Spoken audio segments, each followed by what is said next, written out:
Fantastic. All right. Well, Finn, I hate to break it to you, but it looks like it's all on you at the moment. Yeah. You're on mute still. I said my Hebrew is not as good as my Greek, but I will try. Well, if you can manage to make the whole hour without anyone else, I think everyone else should bring you a drink on Thursday. Okay. Keith did say he is coming. Yeah, Okay, yeah. great. He's That's fine. won't be long. That's fine. Simple setup, similar to last time. Bit of vocab. Going to go back through that parsing of Genesis 1:1, and I'm going to add verse 2. Time for some questions. Then I wouldn't mind looking at the verbs of how to conjugate haya, which is a verb to be. Okay. And then if we've got time, we'll look at Isaiah 7:14 for the parsing, just as a practical thing. So that's the setup. We'll just see how we go. If that's okay. So let's go to our PowerPoint with our vocab. Slideshow from the start. And I'm going to do what we did last time in that I'd love you to tell me not just what it is in terms of the transliteration, but whether it's a noun or a verb, and its gender and number as well. Okay, so if we transliterate this, what have we got? Oh, hang on. Sorry. That's okay. My accordance is opening. That's HYH, hayar. HYH, well done. That was very fast. So noun or verb? That is a verb. Verb meaning? Oh, that's a good question.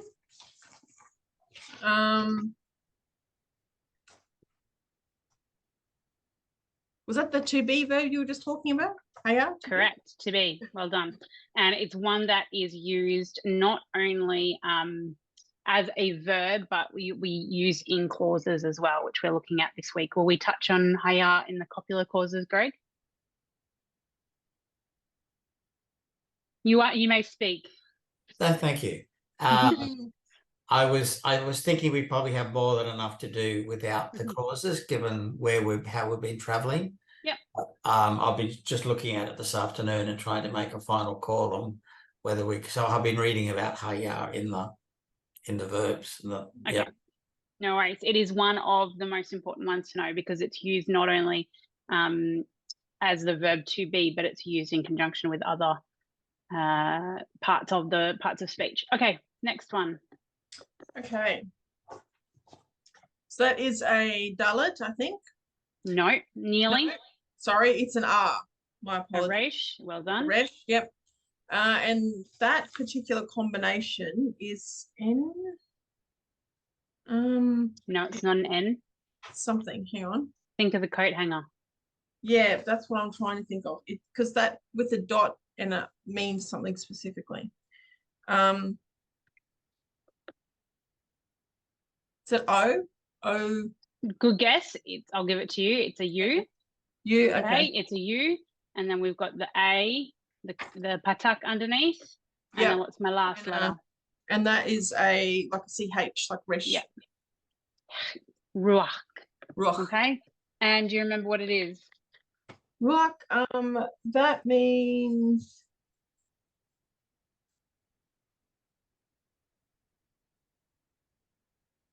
wind. Yeah. So wind or spirit, and it's a verb or a noun. It would be a verb. A noun. Sorry, my apologies. Noun. Well done. Noun. And do you remember if it's feminine? Oh, you wouldn't have seen that. It is a feminine singular noun. Okay. So wind or spirit. All right. And it's good to help remember some of these, not just that it's a noun, but it's feminine singular as well. Yeah. That's an SHLCH. Nice work. You're absolutely smashing this. That's the technical way. Shalak, verb or noun? That's a noun. Sorry, a verb. Well done. It means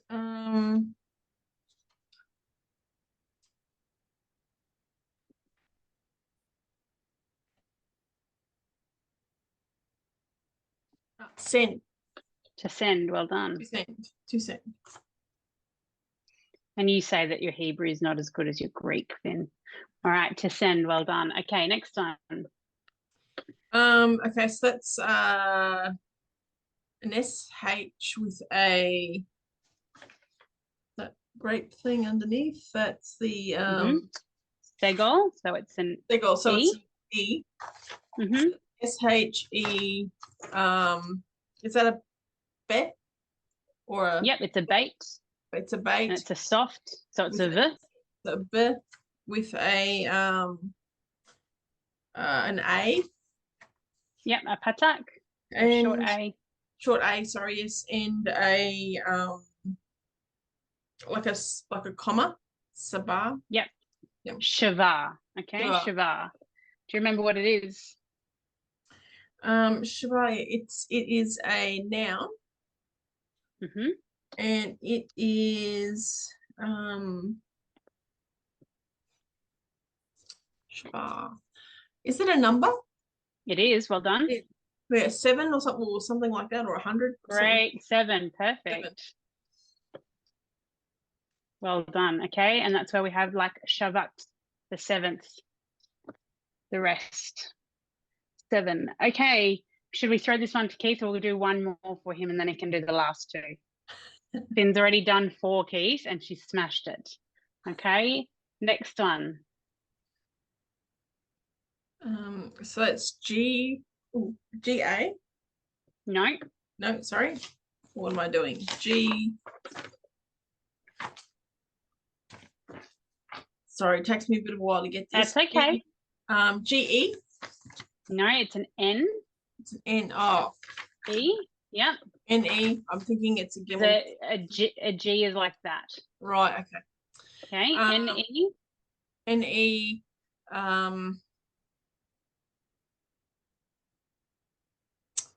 That is not an M. That is a T. No. No? P. H. Okay. Yep. Well, it's a PH. It's a soft PH. P. It's a F sound. Oh, yep. Okay. F, like fish. ESH. Well done. Nefesh. Okay. Nefesh. And what does it mean? Is it a noun or a verb? So it's a noun. Noun. And it means nefesh. Life or self or soul. Yeah. We would often translate. Okay. So it is a feminine singular noun and it means life or soul. All right. Are you awake there, Keith? Kind of. Okay, it's going over to Keith now because Finn has done very well.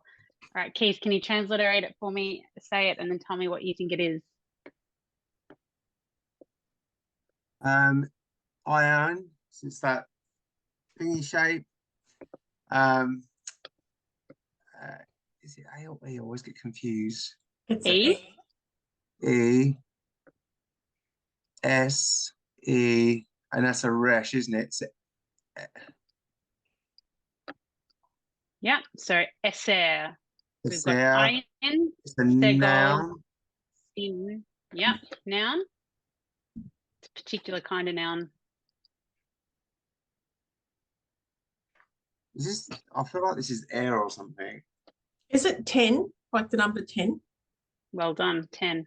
It's a numeral, so it's 10. Okay. All right, and last one. Okay, Keith, I'm going to make you do this one as well. M. Juliet. Yep. Name, M. This might take me a little while. Hang on. That's a short. No, it's an I. It's a Hirik. Oh yeah, because and then SH. Yep, Shin or Mish. S with the carrot top. Mish. Yeah, I'm going to put the little shavar there, but you don't need to say it. It's just a good reminder because it's actually there to close off that vowel. It's a P, and it's got a dagesh in it, so it's a hard P. Yeah. Yep. What comes next? What's the mishpat? Okay, and it's a kamet, so it's a long A, and then a tate. Now, is it a noun or a verb? No. Noun. Okay. It is masculine and singular in this current form.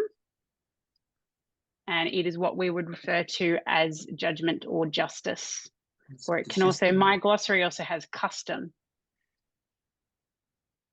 But justice is what we'd normally see. Greg, sorry, the voice from, you're on mute.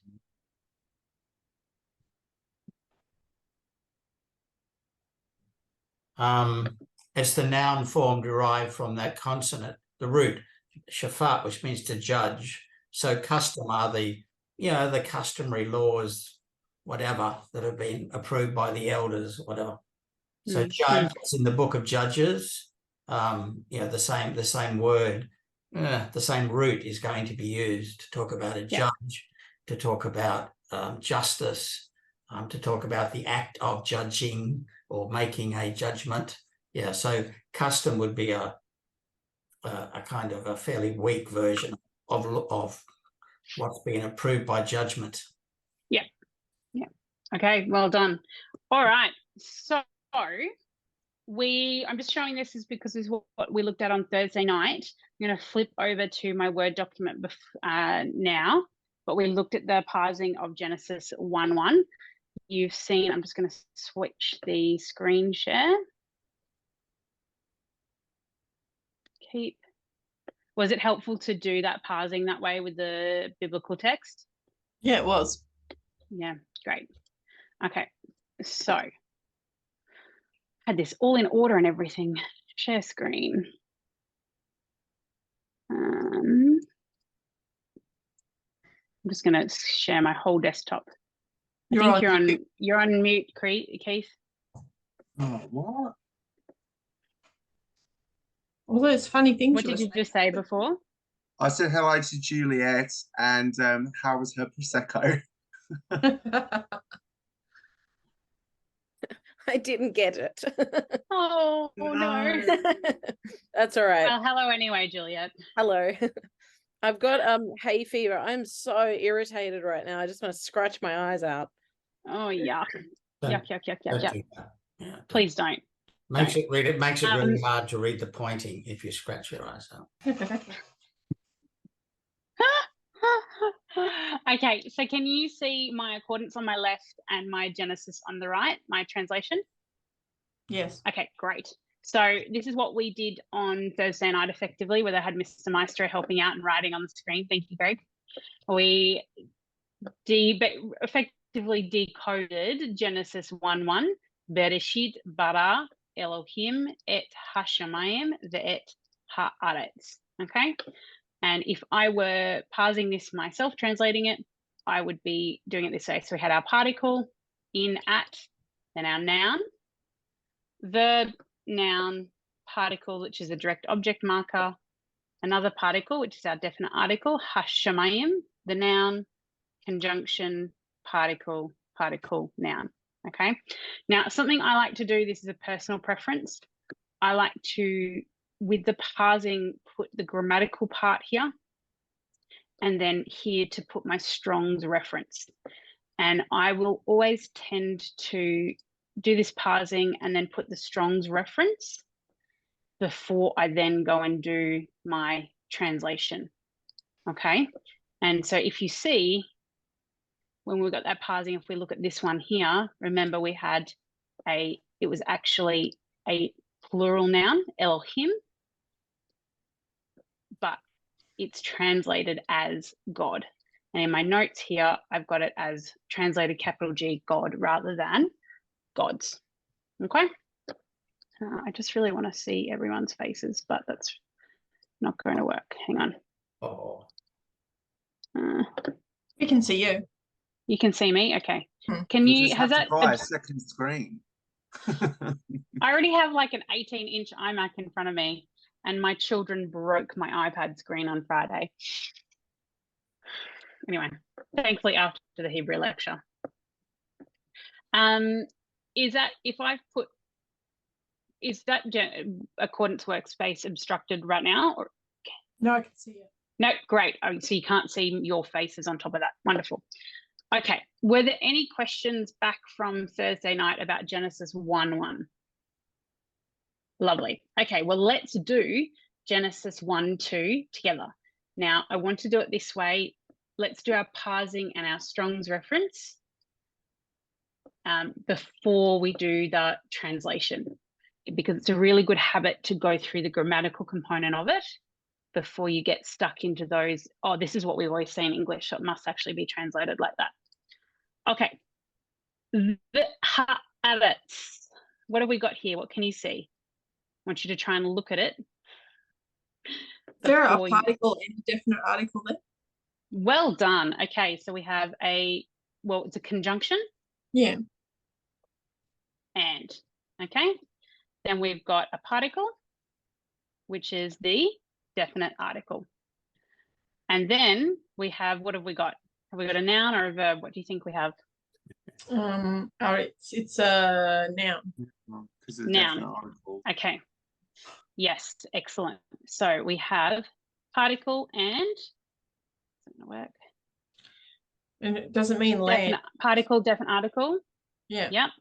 Now, I want you to pay attention down the bottom of the instant details. If you look at the bottom left of my screen where the instant details are coming up underneath my accordance, it says noun, common, feminine, singular, absolute. Absolute is just the clue that it's not in a construct chain with something else. Or it's not the part, yeah, it's not that, it's not the bound part of it. Okay, so you could put in your parsing, you could say common, you don't have to. Where have we got? There we go. I tend to, because it's just a good habit. Feminine, singular, absolute. Okay, then I'm going to go over and I'm going to fill in my accordance part with my Strong's, with my Strong's reference of land, earth. Because remember how we've talked about before, is this Adama, like the land, or is it earth, or is it the ground? What is it? And depending on the context will influence the way that we translate it. So it's really important not only to, I think, put in the Strong's reference, because if you do further study, you might look at word studies based on particular parts, but it also helps to stop you go, oh, it's definitely earth. Because if you jump ahead and translate it that way, and then you go through your translation, you may have actually missed something where it's more appropriately translated another way. All right. So well done. You have done your first one. Okay, let's look at this next word here. I'm going to highlight it here on my screen. Another definite article. No. Oh, Ah, it looks this like is- one. Hayata. Now, the reason this is here is it's very common. It's a verb, very common. And after we do this, this is why I want to look at this verb conjugation, this set of conjugations in particular. So it's hayata. So think about it as a verb. What does that remind you of? Which verb?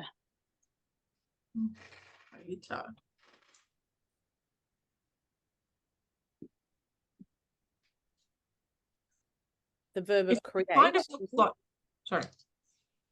No, Juliet, because create is bara, to create. Sorry, Finn, you were going to say, what was your suggestion? I was going to say it looks similar to be that one we did earlier, but with a T in it. Yes, yes, it is actually the verb to be, and it has a T in it because if you think about the inflection that we would add to the end of haya, you can't have, it doesn't really work to have hayaha. Oh, okay, yeah, so height. So thinking about that, looking at the ending of hayata, what person, gender, number do you think that might be? Can you recall those endings? Ta, ti, tem, tu, u, nu, a. Is it plural? No, it's actually singular. This is why I'm doing it in the Word document, so you don't get the instant details. Sorry, I mean, okay. Okay. Is it like a gendered ending, like masculine ending? It is, it's a feminine ending. Feminine Okay. ending. Okay. So it is Carl, which is our simple, perfect, which is generally translated as past, generally, and it is third feminine singular. Okay. So the verb comes from our Strong's number is H1961 to be. And again, we could translate that. We know if it's perfect, it's generally complete.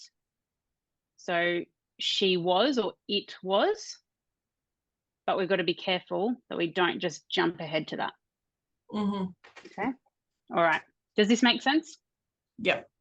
Yep. Beautiful. You did well. All right. Now we haven't seen this one before, so I will help you with this one. We've got a noun, common, masculine, singular, absolute.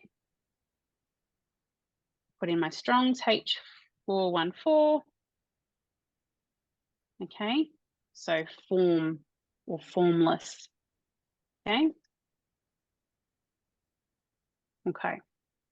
Just a second. Sorry, guys.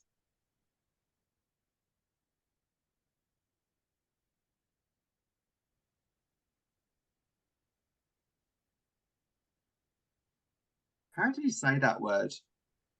Tohu. Tohu. Well done. Tohu. Thanks, Greg. Well done. After 40 years. 50 years. I wasn't sure how long before you were coming back. Sorry, David was trying to ask me a question. No, We that's missed fine. something.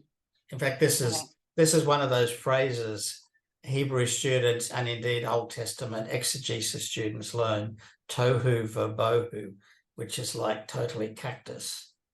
Mm-hmm. Come to that in, but it's got this lovely tohu vabohu, or vohu, I guess, with the Vohu. Yeah. way we're saying it these days. Yeah.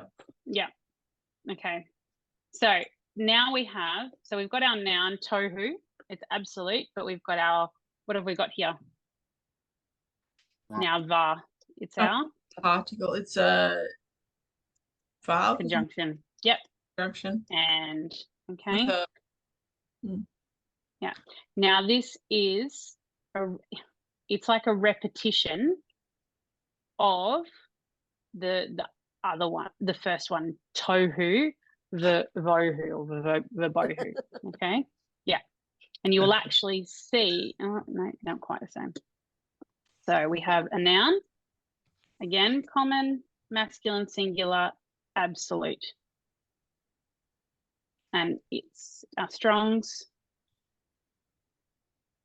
void. Okay.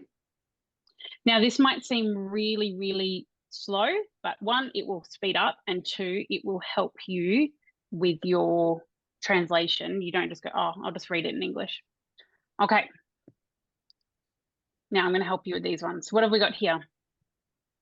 another particle. conjunction. A particle conjunction. Yep. Conjunction and this one is a noun.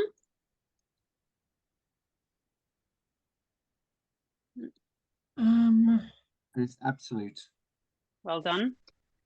Okay. H2822 darkness. Okay.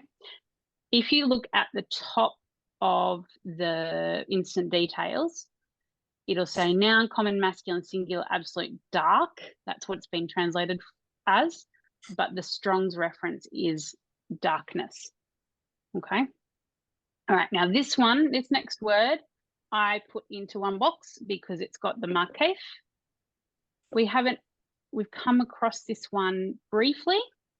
It's another particle, but it's specifically got a temporal or a spatial reference. So it's not just to, it's sort of upon. Okay. Or over. Now, this is one we will not have seen very much of, is pene. So if we look at those instant details, What do you notice there?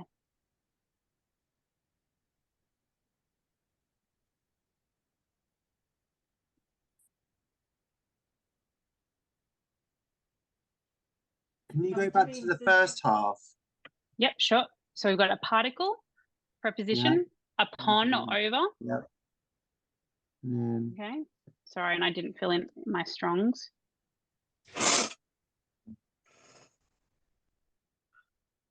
And then if I go back to the second word, panay, al panay. What do you notice in that instant details there? We haven't seen those thus far. It's the before and face. Is that to mean face towards? In the face. Yep, but before that, before the before, Mm. there's a word in there, or there's a, both plural. yeah, both plural. So I would write that as common plural. So it's Mhm. masculine and feminine. Construct. Construct. Okay. So we've talked about those construct chains. Mhm. So this means this is linked to another word. Okay. And if you look at the ending, you've got the sere yod, the EY, basically, is a very common clue to a construct noun. We talked about this on Thursday night. We've got Ben is son, Banim is sons, but you'll see B'nai Yisrael, sons of Israel. So instead of Banim, which is plural, absolute, you'll have B'nai, which means it's the sons of something. So this is not just on the face, it's on the face of something. It's got to be linked to the following words. We all right? Mhm. Yep. Okay. Don't let's go to forget the your next. Strong's number. Thank you, Greg. 6440. Face. Okay. So if we look at this next word, so some of this vocab we haven't seen before. We have a noun, common. Now this is a common singular, absolute. And we go to deep. So that is telling us that the face, pene, will be linked to the deep. The face over the face of the deep. Okay. All right. How are we feeling? Sorry, can you point out exactly how that does it again? Just so you've got sorry, I'm pointing to things that you can't see. Yeah, I know, me too. Okay. So the construct part of it suggests that it's linked to the things that are coming up.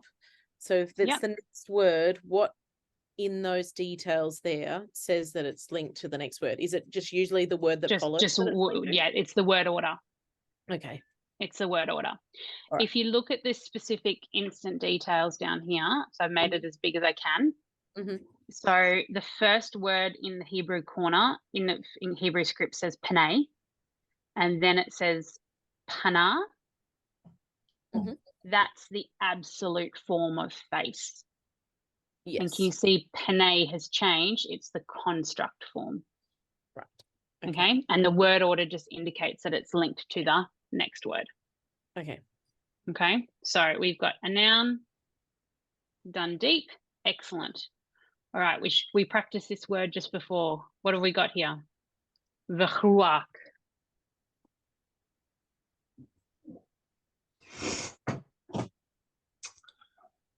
So there's a conjunction there, the va. Yay. Well done, Finn. Mm. Ruach. Do you remember what it is? And the ruach, yes, we've done that one. That is sand, wasn't it? Wasn't that like that? No. No. A noun. Yes, it's a noun. I can tell you it's a feminine singular. Yeah, spirit or wind. Yeah, well done. Okay.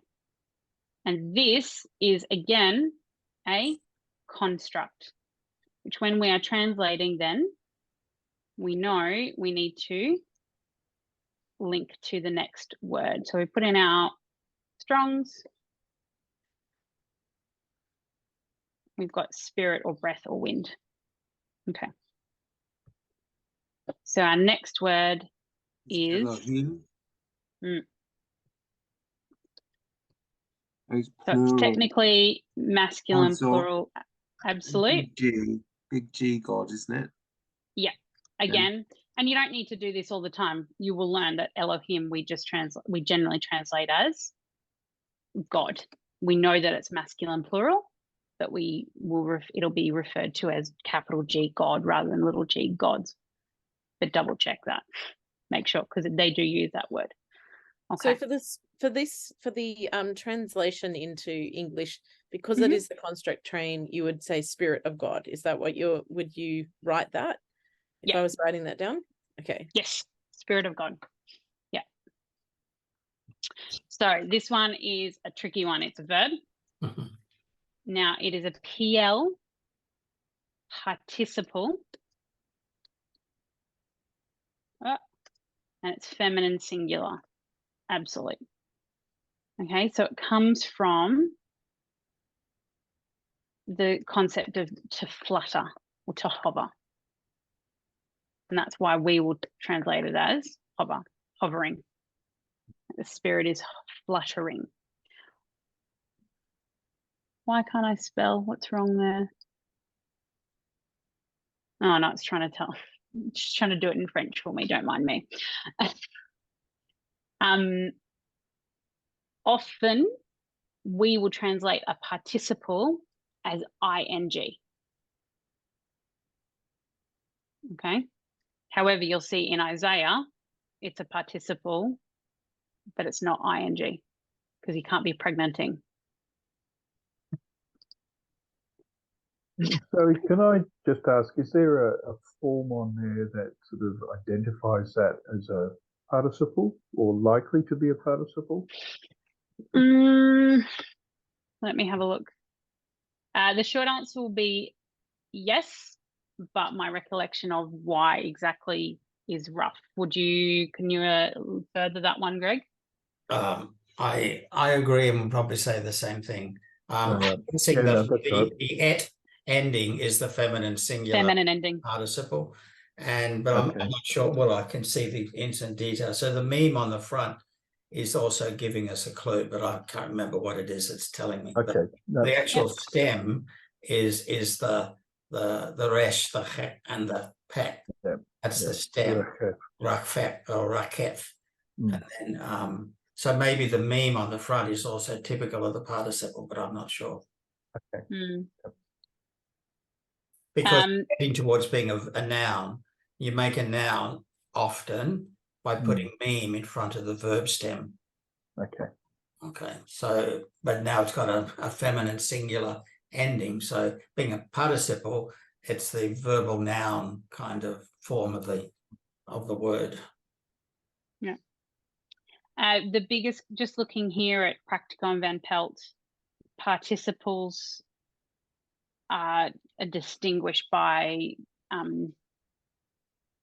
they're inflected for person and number or gender and number, like plural, singular, masculine, feminine, but not the way that verbs are.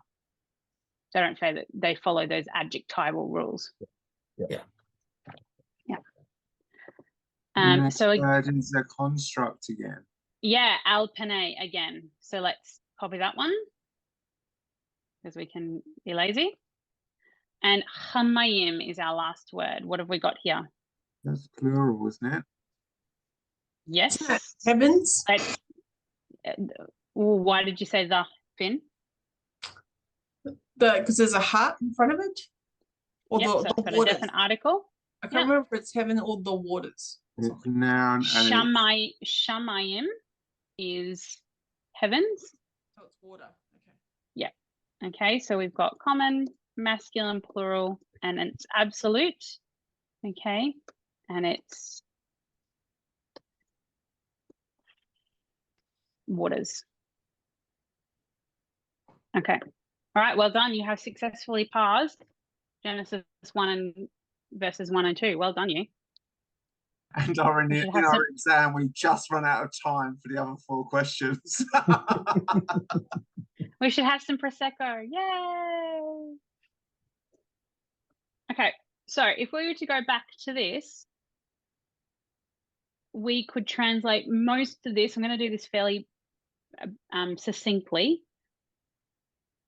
It's reasonably straightforward, but it's good, again, just sit into the process of, let's not just jump to what we know in English. Let's actually parse it and look at it. Okay, so here we know we have and, the, earth.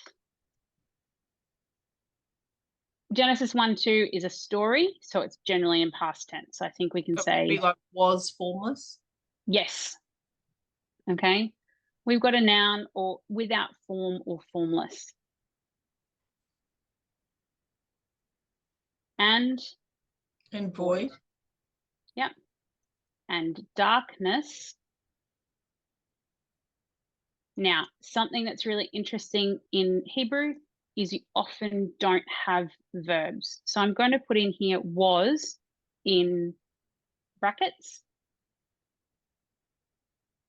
just as a sort of indicator that it's what we would probably translate into English, but it's not actually there specifically. And over,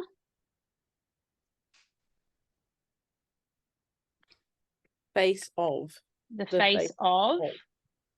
Now we, again, The deep. yeah, so the, because we don't actually have We've added that. the, yeah, okay. Spirit And darkness was over Spirit. the face of the deep, and Spirit of God, fluttering, hovering. Well, remember it's a participle, so it's not a verb, hovering. So again, you could put in was hovering over the face of the waters. So we do have that waters. Okay, so it's a good process here because now you start recognizing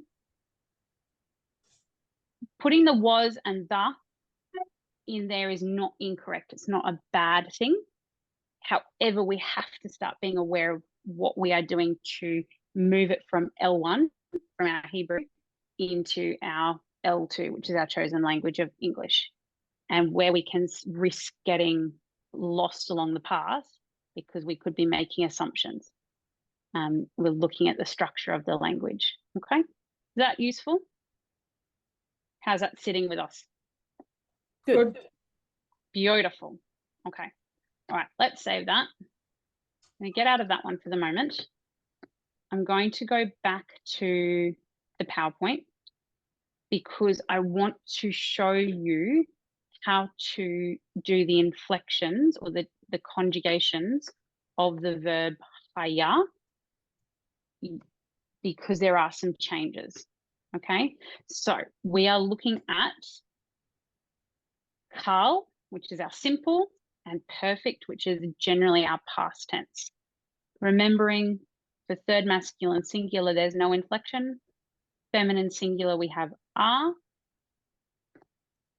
I'll just mark that. So third masculine, no inflection. Third feminine singular, we have are. Second masculine singular, ta. Second feminine singular, t. And first common singular, the I is he. Okay, so we've done all of that. Now I'm going to run you through this one because it is a funny one.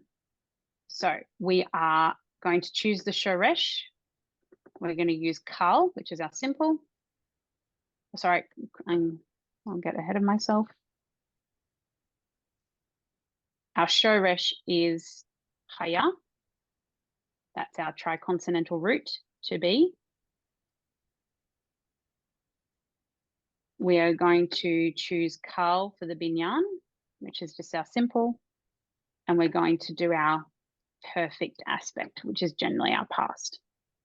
Okay, so if you see this written, that is the third masculine singular of to be in Carl perfect, which we would normally say is he was. Good? Beautiful. Okay. So if we add these ones together, now, what's the first thing you notice? Go back to this bit, haya, about the vowel transformations down the bottom. How do they look similar or different to last week's verbs that we practiced on? The pointing, you mean? Yeah. That? Yep, the pointing.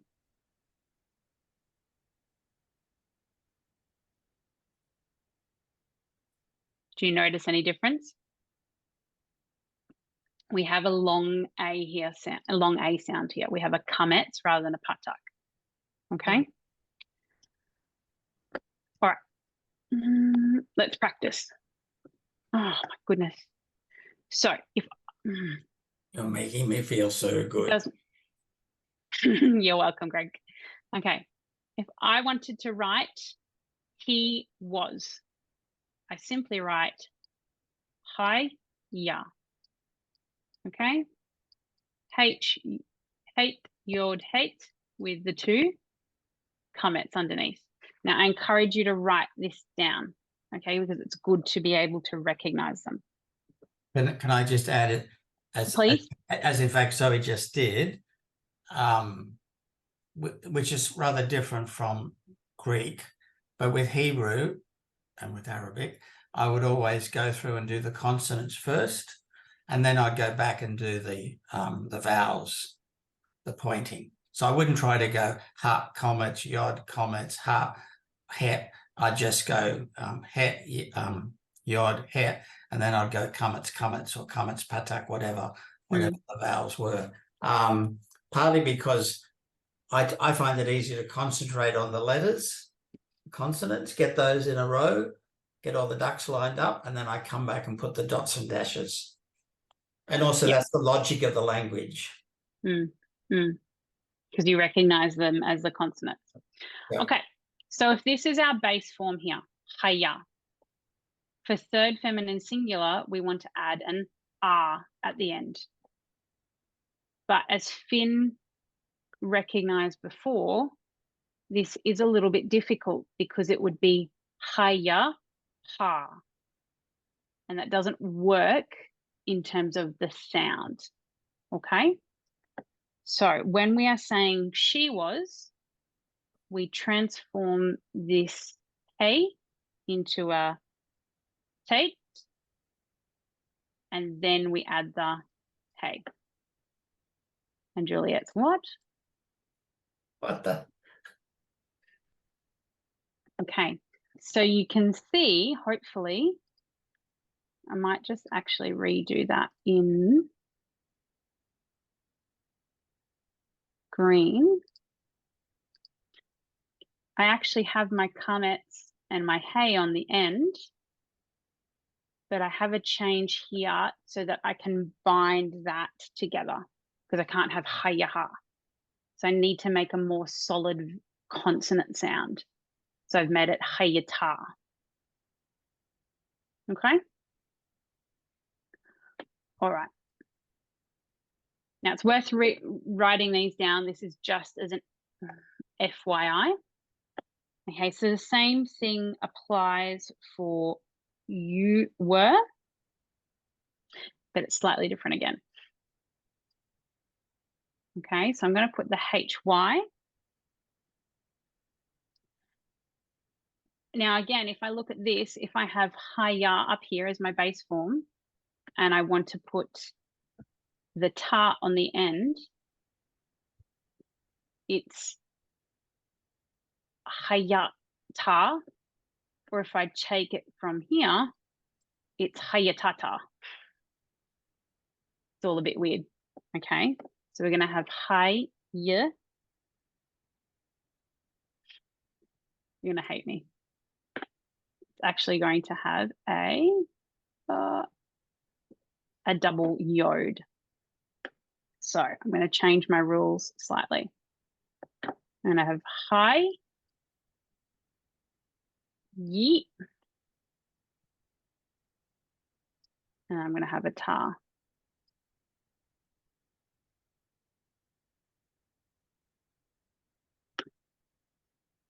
Okay, clear as mud. I can see what you're doing. It's as you say, I think Greg's right. You need to write the consonant first and then the different variations on it. Yeah. So here we have haya for the third masculine singular. This one. Next one is hayata. This one is hayati. Sorry. Haya, hayata, hayita. So it's it's like a Hierarch yod. Okay, so if we look at second feminine singular, the good news is it's the same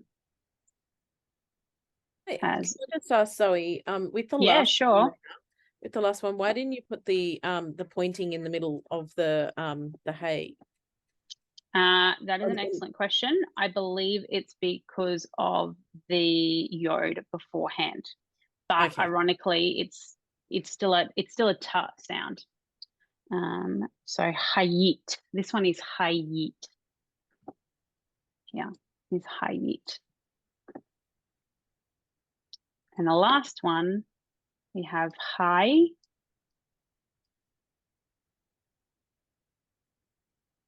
yi, and then we add our T on the end. Okay, hayati. And now if you can say all of those really fast. I'm kidding. Haya, hayata, hayita, hayit, hayati, or hayati. There you go. Without Prosecco even. Unfortunately, okay? So the reason it's really important to see these is because it's, even in English language, we use she was, he was, I was all the time. They form parts, a frequent aspect of our parts of speech, and you'll see it conjugated as a verb by itself, but it will also be used in clauses, often to replace the subject pronoun. So you might not see he was, but you might see haya in there, which you then can deduce is he was. Again, you might not see I was ani hayati, but you might see hayati. Okay, so you would be translating those. All right, how are we feeling? Good. Yep. I might put those in together because I think they are a useful verb transformation of verb conjugation to know. Before we keep going, yes, Greg? Oh, so it's probably worth noting that haya is one of the worst verbs to inflect because it has a yod and a het in the second and third consonants. So it's doubly weak. Both of which, each of which are weak in that they tend to get swallowed up by other sounds. There'd be lots and lots of other verbs like amar and so on, where that wouldn't happen. On the stem would be more reliable, more robust. But as happens in many languages, actually, the verb to be is a slippery little devil. Yeah, and that's why it is important, even though we're not trying to get into the nuts and bolts of verb conjugations, inflections. It's actually a very useful one to be able to recognize without having to translate it, because you could very easily go, oh, that's the definite article. And then what's that word? It's actually a verb to itself. Okay, before I go on, we've only got 10 minutes left. Are there any questions anyone wanted to ask? Anything that particularly pressing you wanted to talk about or just clarify before the end, before I send you off into the wilderness? Quite literally, this is the last one. Ha, midbar. A bottle of water will be fine. a bottle of water. Okay. Yeah, governor. Thanks, Gov. She'll be good. Not particularly. I think just, yeah, writing and being sent into the wilderness and kind of keeping those skills, what I've retained by just practicing every so often. Yeah. Finn, anything from you? No, I'm good. I'm good. Brilliant. Excellent. And look, if it's any encouragement, I started my Hebrew 8 years ago, and I did it very intensively for a year. Very poorly in the second half. Well, I did well, but it was hard yakka because I was pregnant at the time. And then I left it for 3 years. I didn't touch it. And it's hard sometimes to pick it up, even though my skills are more advanced. I've got my language teaching, but it does get a lot easier. It is like, right, that muscle memory of riding a bicycle. But I encourage you to just keep it up as much as you can. And even with the Hebrew skills that I do have, I understand the language, but I would still sit here and use for my translation. I would still use my accordance and my instant details. It's just that I have a greater capacity to understand the nuances of the translation. And if I show you what, I think I've showed you this at the start of the semester. This is what I translated in for my exegesis when I did Hosea 2. And I literally did the entire chapter. It is 26 pages of parsing. And I went through, yeah, I know. It took me like 4 weeks of like an hour a day. But anyway, biblical language is great. I highly recommend it. You should continue studying it. Isn't that right, Chris? Oh, absolutely. Absolutely. Yeah. But then I was able to, you know, for Hosea 2, it's written in most commentaries as a divine monologue. But in fact, it's very clearly got it's multivocal. It's got multiple voices in it. And by doing that, I was then able to parse it and translate it. And then I moved it into a script. Okay, so that's what I ended up with my 26 pages worth. It ended up being like 800 words, which was a little bit disappointing. And then I still had to write the exegesis. But being able to take control of the language and see that a lot more clearly has really brought not just languages to life, but scripture to life as well. Okay. Yeah. So take heart in that. So a question/observation. I notice you're using the tetragrammaton when you're referring to God's section of the narrative. I entirely agree with, but just in terms of our conversation in class last week, I mean, a Jewish biblical scholar couldn't do that. They would write Adonai or Hashem or something. I don't know what you say when you're verbalizing what you've got on the page, whether you say Adonai or Yahweh. But that's an example of when I said in scholarship, we do tend to use Yahweh, although we often write it just with the 4 letters rather than Y-A-H-W-E-H. That's kind of a halfway between writing out Yahweh or just representing the tetragrammaton. But I mean, I think that's correct. What you've done is absolutely correct. I'm just intrigued as to, if you were reading this out, how would you vocalize the tetragrammaton? Well, interestingly, because of the way this is written, that's never said out loud because it's written as a script. Yeah. Okay. It's a characterization. Yep. But that in itself, because it says a characterization, that has implications anthropomorphically in terms of the expression of Yahweh or Adonai. Yeah. But okay. You'll see, you know, in terms of looking at names, something that's really common in, don't do that, in Hebrew is actually puns and word plays.